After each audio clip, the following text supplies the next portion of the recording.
If you're using a VPN for privacy and anonymity, which personally I think you should be, then one of the most important things to consider is the VPN's jurisdiction. If you don't know what that is, then you are watching the right video. We're going to break down just what a jurisdiction is, the 3 most important factors to consider, and why any of that matters at all. I'm Callum, you're watching Top 10 VPN. Let's get started.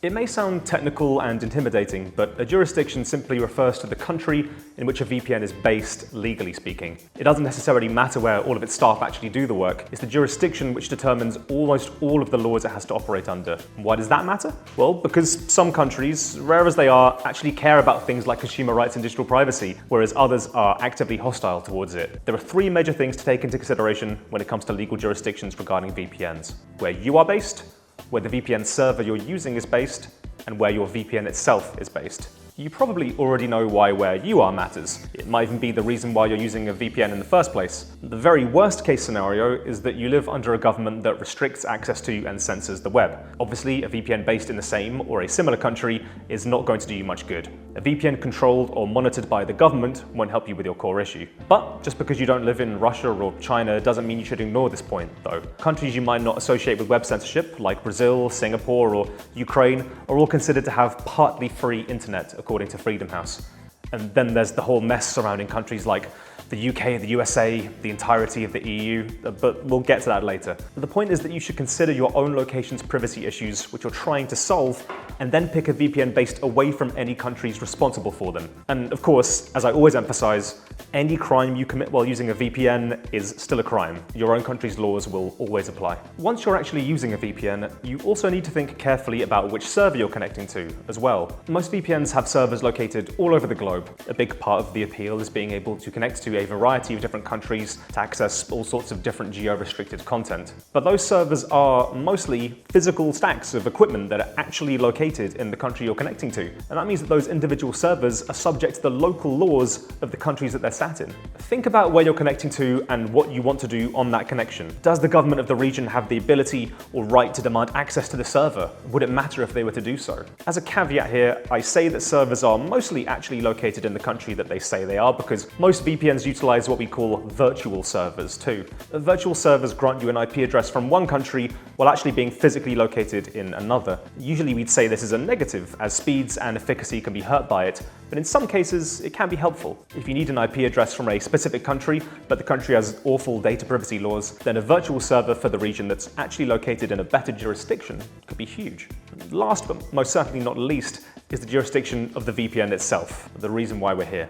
As we covered in the intro, the country in which a VPN decides to incorporate itself is hugely important. Just like big corporations can avoid having to pay tax in the country where all the work is done by being legally based in a tax haven, VPNs can avoid the intrusive privacy and data retention laws of the country where they do all their work by being legally based in what we call a privacy haven. Every country is a little different when it comes to these laws. On one end of the extreme, some countries, like Russia, will ban any VPN that doesn't agree to give them full access on a whim or demand they retain extensive logs of their user activity. On the other end, some countries have next to no interest in prying into the online activities of their residents. Must be nice. There's no obligation for VPNs to log anything, and they can't be made to create secret backdoors or adhere to gagging orders regarding legal cases. They're rare, but it's the reason why you see so many VPNs based in seemingly random locations like the British Virgin Islands or Panama. They are the opposite of countries that make up the Five Eyes. If that name rings any bells, then it's likely because you've been doing your research. The Five Eyes are the big Anglophone nations: Australia, Canada, New Zealand, the UK, and the USA. And with the Five Eyes, as if it weren't bad enough to just have to worry about one country's surveillance laws, now you have to worry about all 5 of them at once. These nations all spy on one another's citizens and freely share surveillance data between them. If you've heard of the NSA, the United States' SIGINT agency and all-round enemy of digital privacy, then you should know that all 5 of these nations have their own equivalent, and they all comply with surveillance requests from one another. A VPN jurisdiction in any of these 5 countries is very bad, horrible, absolutely no good. The fun doesn't stop there though. There's also the Nine Eyes to consider. That's our 5 Anglophone friends, plus Denmark, France, the Netherlands, and Norway. They escape from being considered quite as nasty as the Five Eyes as their respective domestic surveillance apparatuses, apparati, apparatus. Their respective domestic surveillance setups aren't quite as advanced, but make no mistake, they still freely cooperate with one another to watch over their own netizens, submit subpoenas, fulfill data requests, and all that kind of stuff. Again, no VPN should be based within them. And then there's the 14 Eyes. You thought we were done? No, we have a whole more 5 sneaky, vindictive countries to add to our list of digital ne'er-do-wells. Belgium, Germany, Italy, Spain, and Sweden.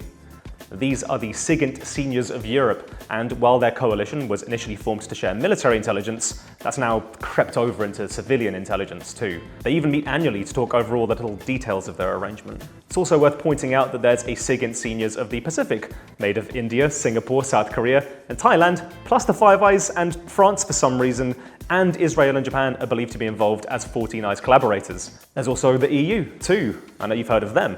All 27 of their member states agree to share data among themselves, a number of whom already also belong to the 14 Eyes. Well, there can be exceptions. The Romanian Constitutional Court, for example, ruled that EU demands were a violation of the privacy rights of Romanian citizens, which is both a great thing and also worryingly demonstrative of just how serious these EU data laws really are. Every EU nation is different, not just Romania, but consider that a huge number of them will freely collaborate with the Five Eyes, as well as each other. Then finally, there's the Shanghai Cooperation Organization. It sort of aims to act as a Five Eyes for Eurasia. China, India, Kazakhstan, Kyrgyzstan, Pakistan, Russia, Tajikistan, and Uzbekistan are its members. While its purpose is primarily related to military cooperation, it's highly likely that its civilian monitoring system operates similarly to the Five Eyes. Oh, actually, there is one more thing, which is to consider ultra-privacy hostile nations like Belarus, Iraq, Oman, Turkey, and the UAE, as well as China and Russia. Not because you should be using VPNs based there, obviously not, if you could even find any in the first place, but because you need to be wary of nations closely tied to them, like Hong Kong and China, for example. Unfortunately, it's not just enough to consider the laws of a country. There's broader geopolitics at play too, although I think we've made that pretty clear by now. Right now, I understand that you might be feeling a little dejected and that this whole scenario feels hopeless, but there is good news. This would be a pretty bad video to put out there if there wasn't. Firstly, VPN providers are aware of all this stuff. As a result, a great number of them go to great lengths to make sure that they can stay clear of all the drama. Like I said, there are VPNs based in the British Virgin Islands, Panama, the Cayman Islands, Switzerland, Malaysia, really solid and secure choices that you can trust. Second of all, there's a super helpful reviews, advice, and comparison website out there that does all of this research so you don't have to. It's Top 10 VPN. It's Top 10 VPNs. Because jurisdictions don't exist in a vacuum, things like a VPN's reputation and history are equally important. It's no good being based in a privacy haven if we've discovered instances of the VPN cooperating with the government anyway, or if they've been caught lying about their genuine base of operations. To answer, finally and directly, the question posed in the title of this video, yeah, jurisdictions matter. But so does a bunch of other stuff too. You've got to look at it as one broad package rather than a simple yes/no binary answer. Again, that's top10vpn.com for reviews in which we cover off all this stuff every single time. If you have any questions regarding a specific VPN, a specific jurisdiction, or anything else on the topic, then leave me a comment. And be sure to read our full written guide in which we list the jurisdictions for all 80 VPNs that we've investigated. Thank you so much for watching, be safe, and I'll see you next time.